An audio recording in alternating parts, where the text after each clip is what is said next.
একদিন রাসূলুল্লাহ সাল্লাল্লাহু আলাইহি ওয়াসাল্লাম সাহাবীদের সঙ্গে বসেছিলেন। হঠাৎ জীর্ণ পোশাকে এক দরিদ্র ব্যক্তি এসে নীরবে একপাশে বসে পড়লেন। কিছুক্ষণ পর পরিপাটি পোশাকে এক ধনী ব্যক্তি এলেন। তার সুগন্ধি ও আত্মবিশ্বাসী ভঙ্গি দেখে সবাই স্বাভাবিকভাবেই তার দিকে মনোযোগ দিল। রাসূল সাল্লাল্লাহু আলাইহি ওয়াসাল্লাম প্রশ্ন করলেন, কে উত্তম? সাহাবীরা বলল, নিশ্চয়ই ধনী লোকটি, সে দান করতে পারে, কিন্তু গরিব লোকটির তো সমাজে মূল্য নেই।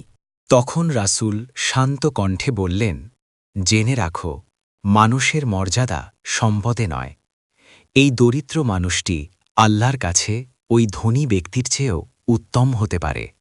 সাহাবীরা বুঝতে পারলেন, আমরা অনেক সময় বাহ্যিক রূপ দেখে মানুষকে বিচার করি, কিন্তু আল্লাহ মানুষের অন্তর ও তাকওয়া দেখেন। শিক্ষা হল কাউকে তার অবস্থান দিয়ে বিচার করা ঠিক নয়। আল্লাহর কাছে সেই ব্যক্তিই সম্মানিত যে আল্লাহকে ভয় করে ও ভালো চরিত্র ধারণ করে।